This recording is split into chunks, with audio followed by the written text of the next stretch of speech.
Continued coverage of Derbycon 2013 on this segment of Hak5. This segment of Hak5 is brought to you by GoToAssist.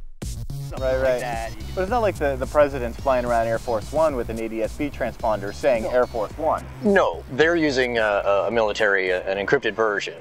But the neat thing is, because it's broadcasting regularly, even though it just gives us a signal, that we can actually use something called multilateration to locate that particular flight. And it's a case of, well, if we know that the president's due to speak in, say, San Francisco, you know, we can say, oh, gee, there's this one uncooperative flight coming in. I wonder what that is. You know, and track that with precision. Or as they say in ATC speak, a VIP.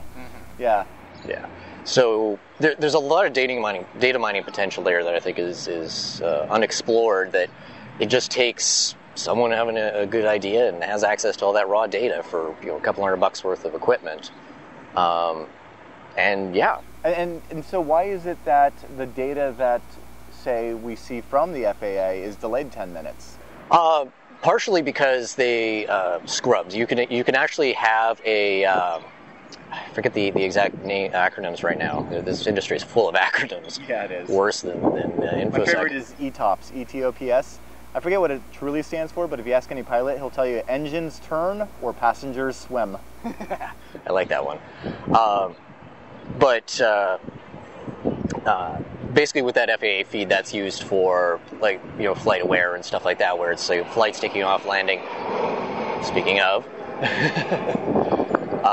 but you have, with this list, you can actually file and say, I would like my privacy, please don't include me in that feed, here's my form, and you'll be scrubbed out. Oh, I see. But if I've got access to the raw data, I can compare the FAA feed and see, oh, I've got 6 flights in the area, but ATS-B wise, I've got 7. Gee, what's that 7th one up to? Sure. And track that one, and you can do lookups and who owns that airframe and is that easy enough to do with like a USRP and just tune to a frequency and run it through a GRC? The unit I'm using at home is called a Mode-S Beast. It's basically an FPGA specifically for this thing, USB powered, just a little box and a big 5-foot antenna. Works really well. Spits it out to a software called Plane Plotter that you've got your own little ATC scope. Wow, that's really cool. So that's like a little fun home project. Could you do the same thing with, it's like at, 1,000 megahertz? 1090 megahertz, yes. Yeah, so you can tune into that on like a TV tuner dongle. Yep. One of those little... There's already code out there for using the little RTL SDR boards for doing this thing. Obviously the resolution's kind of crappy on them, but... hey, for $40, there you go. For $40. I'm using a Hak5 as well right now, playing around.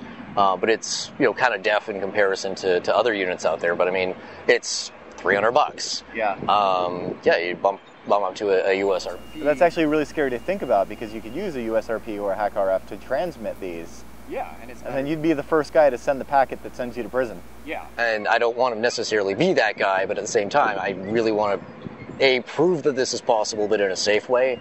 So the more I give these talks, the more I'm banging on the FAA. Have you heard from the FAA or ICAO or NTSB? Or? Only just their media contacts. I've got a bunch of inquiries in now. I'm trying to find out if, to get them to basically say that it's impossible and then just sort of use that to beat them over the head saying, well, prove it. I don't need to see the confidential stuff. It's a case of, like I said, you got to have test labs somewhere or training centers. Right. And with a 20-year deployment cycle, I can't imagine what the life cycle of that is projected to be. With the life cycle of the equipment is, what vulnerabilities might be there that you can't change out overnight. Because the system has just gotten so much more complex, and now you're broadcasting stuff that looks exactly like a network packet that I can still send out, and it looks like valid data. It passes, all the CRC checks and everything like that, but it's wrong. Mm-hmm. And if your decision-making process is based on incorrect information, what can we do with that? Yeah, and then it's reliant on so many other systems like GPS. Yeah, if you're able to spoof GPS, like they've been able to do, University of Texas did some stuff with drones where they were able to introduce a fake GPS signal and the drone starts moving because it thinks it's, not in where it should be, and stuff like that. It's scary. Stick a little transmitter in a bag and suddenly your flight's off course by like 200 miles. Yeah, that's scarier than a pineapple in the sky. Have there been examples of this being used, or not this being used, but actual incidents of this nature? There have been situations where GPS has been accidentally jammed. There was a case in Newark where a guy whose boss had low-jacked his delivery truck was using a GPS jammer to block the thing so his boss couldn't record where he was, sit at this parking lot and take a nap every Monday at 2 o'clock kind of thing. Problem was where that parking lot was right at the end of the runway where they had the GPS receiver for the or a bunch of the equipment for the airport. So regularly at 2 o'clock on Monday, the system would go down. After a few weeks, they were able to track it down. It was this guy, and it was just purely by accident. Wow. But one could imagine a GPS jammer getting arrested for taking a nap. Well, also for using a GPS jammer, which you shouldn't be doing, but still. But that's the thing is, your bad unintended consequences. Your bad guys aren't going to care about the rules. Yeah. Your bad guys aren't just trying to take a nap at the end of the runway. Yeah, and that's the thing is that you've got, I hate using the term terrorists, but a lot of the smart ones aren't the ones out in the front lines blowing themselves up. They're engineers, Western trained, they're pretty bright. The person actually executing the plan is usually the idiot, but it wouldn't be much of a stretch for someone to spend a couple of grand to look into this sort of stuff. And I mean, some of the best plans are the ones that fail. If could you imagine on Thanksgiving in the United States when air travel is already completely screwed up, injecting a whole bunch of flights at a whole bunch of the major centers, for an hour?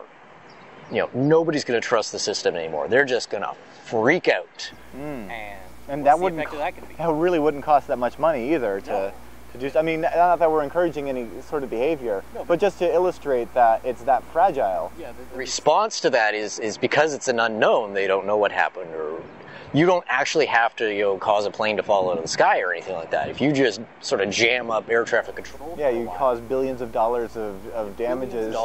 Delays, stretching for a week, and suddenly when press gets word of this, it's like, what do you mean air traffic control is vulnerable? Yeah. People are suddenly, you probably would end up killing more people because they would start driving more. Well, I mean, that's no good too, because that kills the culture of convenience. What are you saying, that my cheap flight is going to be delayed? Yep. Yeah. And your cheap flight happens to be now cost a lot more because they have to change out a whole crap ton of equipment on the entire fleet.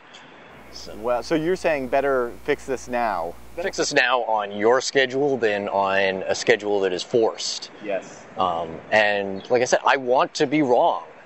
If I'm wrong, great. I get egg on my face, but at least I've helped prove that air traffic control is safe. That's the thing about being a hacker. You got to poke the thing, and it sounds like you're poking it, and it's quite squishy.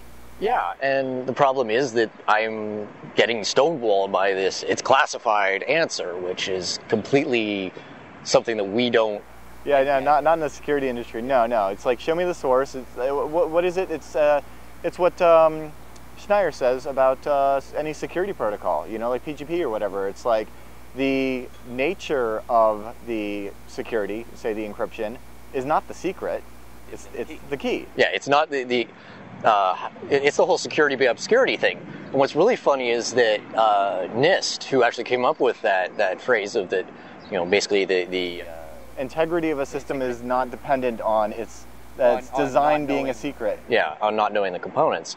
And so, as part of that, NIST, says FAA and everybody else said, yeah, we had NIST take a look at it. It doesn't. We can't tell you the results, but we can say it doesn't provide any more risk. But we won't tell you what those risks are. I'm like, that sounds an awful lot like security by obscurity. And especially when it comes down to basically a public utility. Yeah, something that we all have a stake in because we've got airplanes flying over our head right now. I mean, ultimately, between like what you're talking about right now, with your research into a potentially vulnerable air traffic control system, as well as, some of the stuff that other hackers are pointing out in flaws with power grids and SCADA systems. Really, it kind of feels awesome to be a hacker right now because we can truly make the world a better place. It's an amazing time, but the problem is we've got this massive generation gap where the people who are regulating or making these rules or these standards are like, well, why would you ever want to do that? Yeah. I'm like, well, I don't. I can. I don't, but other people might, and I'd rather head this off with a pass. But unfortunately, in this industry, we end up with a lot of this weird Cassandra syndrome, where we're given the gift of foresight and knowing what the future is going to happen, but everyone doesn't believe us. Sure, sure. And just being able to say, well, you can't do that because it's illegal. Yeah. Yeah. It's like, oh yeah, you can't listen to cell Can't phones. 'cause it's can't illegal. transmit on that frequency. That would be breaking the law. But we're now in a day with things like software-defined radios, where it's not a case of, well, you need to buy this uber expensive. Yeah, that we only license that equipment. Yeah. Now it's you just need a $20 RTL SDR unit, and Stuff like that is really going to shake it up. yeah, and suddenly your restrictions on what frequencies you can listen to or transmit on are suddenly your barrier to entry is so much lower, and because you're able to feed bogus data into the system,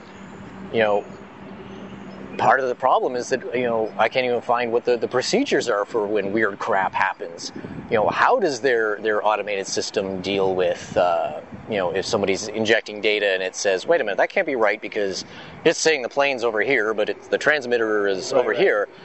How does it filter that? Yeah, and then on a long enough timeline, if the system continues to work for long enough, you've got people that are saying, well, why are we hiring so many of these air traffic controllers when the computers can do it for us? They, during the sequesterization, in the United States here, they were basically saying, we want to shut down 173 small flight towers, remove the humans from the thing, because we've got these automated systems. That didn't work so well in war games. No, it didn't.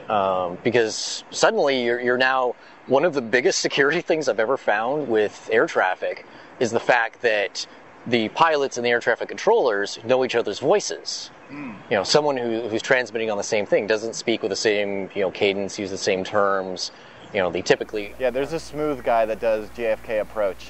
Anyway, that is a big security thing. If you're now doing something like tailored arrivals, another system I'm looking at, where it's literally air traffic control uploading a flight plan to the plane. Theoretically, the pilot's supposed to review that and everything, but maybe it's a bad day for weather. They're trying to keep this thing together or whatever, and it's I upload another plan that just puts them into the ground 500 feet short. Oops. What's is that possible? I'd like to know because I don't want that to happen. Yeah. Me neither. I mean, so many of the possible fixes for this stuff is just procedures and having that thing in the back of their head saying, let me just do one more check. Yeah, no, I totally hear you, because if this were, as opposed to a massively government-regulated international standards, like take forever to implement kind of thing, if this were just like a regular, like, oh, I found this protocol, seems to be broken, let me check out the source code, see how it works, maybe apply a patch and resubmit it, the traditional hacker way, you can't do that because there's so many legal hoops. Part of the problem is that for specifically things like air traffic, they're building for safety. Mm-hmm. Safety meaning that, okay, we know if the message got garbled. We got all the CRC checks on stuff. We've got all the checksums in place. We've got redundant systems. But the problem is a lot of these industries are conflating safety with security. Having CRC checks or checksums is great, but that does nothing for security because I can fake that. Mm-hmm. I can say, yes, this data is, the integrity of this data is assured. It's bogus data, but it's, comes up clean. So if your decision-making process is based off of information that you can't trust, it's garbage in, garbage out. Mm-hmm. So it's really scary that you need to put the idea in their heads that, okay, if I see 50 extra flights on this scope, somebody's doing something, what is my fallback position? Do I have, other ways of doing things, or am I just trusting this? Go back to radar and pencils. I mean, you still have those? Yeah, well, seriously, it's funny because they're doing things like the flight kits, the manuals and everything like that. They're now going to iPads so that because they're smaller and everything like that. And, both you and I are probably sitting here thinking, gee, iPads in the cockpit, Wi-Fi pineapple in first class, mm-hmm. What could we do? Yeah. Our brain automatically goes there. Totally. They probably weren't thinking about that sort of thing. And we're not saying technology is bad and you should only use rocks and paper. No, but it's a case of, gee, are they automatically disabling Wi-Fi or 3G or whatever on these iPads? Have they thought about things? I mean, you find cases where, the onboard Wi-Fi is tied in, accidentally with other systems on the plane. And, next thing you know, you're looking at the live engine readouts from the engine out the window beside you. Mm-hmm. Or you've got a QNX machine thinking it's connected to an airport. Yeah, it's... It's crazy the amount of places they use this stuff, and they're thinking about it in terms of, well, how can we make this stuff work, not what happens when it breaks. I do have the utmost respect for these guys, because you're right, it does take so much just to make the system work. And they're basically trying to swap out the engine while it's running. Yeah, I mean, at any given point, you've got a huge amount of the fleet in the air. Right. And I mean, an obvious solution that people think of is doing something like PKI, where you're encrypting all this communication. But that isn't really going to work, because could you imagine, getting a corrupt key? Yeah. Now, instead of just, bad checksums, you've now got complete garbage data that you're never going to figure out, particularly if it's coming back from air traffic control. Going clear makes sense, but you need to have sort of those verifications in place. You need to have, could you imagine trying to do a key revocation or on a flight in progress? Yeah. Like, not going to happen. No. It'd be a nightmare to organize. So I can understand not wanting to do that, but at the same time, think about the things. Don't turn off primary radar. Verify that, yes, you are actually bouncing a signal off metal in that same location. Yeah, it's expensive. It costs money to maintain those things, but that system has proven itself for a very long time. Yeah. If it ain't broke, don't fix it. I mean, in this case, they're trying to augment, but the same documents that say, oh yeah, we're going to tie it in with primary radar and all this stuff are also talking about how expensive it is and wanting to shut down primary radar where they can. And I'm like, no, don't do that. Because there's even stuff where you've got, the ability for the planes now to communicate with each other. They don't have the advantages of things like multilateration. You can't verify necessarily where that signal came from. So if you're able to inject directly to a plane, you got a pilot that's now got, a bunch of planes flying in front of him in the shape of a heart. He's gonna go, what the hell? Yeah. And momentary distraction. If the next generation of the traffic collision system is also gonna tie this in too, to where it says, oh, ATS-B says there's something coming close to me. I'm going to set off my alarms and, gee, you're on autopilot, so I'm automatically going to steer the plane away from this threat. Could you imagine doing something like that where you basically pop on a signal saying, yeah, there's a plane coming at you at 500 miles an hour. It's only 500 yards away. Something's going to happen. Yep. I don't know what, but something's going to happen. And I don't necessarily want to be on that flight when it does. Well, I really hope the powers that be are kind of open to a discussion when it comes to something that is used by all of us. Yeah, there is some investigation going on, but unfortunately they've sunk so much money into this thing, they're being overly cautious in not wanting to make a big deal out of it yet, because if they do, it's a case of nobody's going to trust it, and it's just going to go straight to hell. It's layer 8 and 9. It's money in politics. Yeah, pretty much. They've already sunk a couple of $1 billion into this. No one wants to be the guy. Yeah, it's all about jobs. All right. Well, I really appreciate it. Keep at it, Renderman, Thanks. and let us know if you get any answers. Yeah, well, keep a lookout for me getting arrested if anything goes wrong. We'll be there. Cheers. Right. Working in IT means constantly jumping from one problem to the next. Each issue needs to be solved fast, right? Every minute counts, so don't waste your time juggling different tools and duplicating data entry. No. Check out what I've been using, GoToAssist from Citrix. They are the leader in remote support, and they give you the tools you need in one integrated, easy-to-use platform so you can work faster and more efficiently. Here's how it works. GoToAssist includes 3 essential support tools that you can customize to your needs. There's the service desk, which allows you to log incidents and track the resolutions. There's the monitoring, which proactively identifies issues so you can fix them before they become a huge headache. Plus, remote support provide live or unattended support to any PC, Mac, or mobile device from anywhere and resolve the issues quickly. So sign up for a special 30-day free trial. Visit gotoassist.com, click on the Try It Free button, and use the promo code HAK5. That's gotoassist.com, promo code HAK5. Thanks again to Renderman and everybody for having us out to Derbycon 2013. It was so much fun. I love geeking out about this ATS-B stuff. I've got some software-defined radio stuff coming up here on Hak5 where we can kind of do our own stuff totally legitimately in our own labs. I'm really excited about those segments. And of course, as I mentioned at the top of the show, October 12th, if you can't make it to Point Richmond for the event at the Baltic for the next generation Wi-Fi Pineapple, then tune into the live stream. I guess that one is BYOB, but you know what? It's going to be awesome no matter what. I'm so thrilled, I can't even tell you. So all the details, wifipineapple.com. You can find everything that we make and sell and support this show with at hakshop.com. That's right, I know the URL. And without further ado, I'm reminding you to trust your technolust.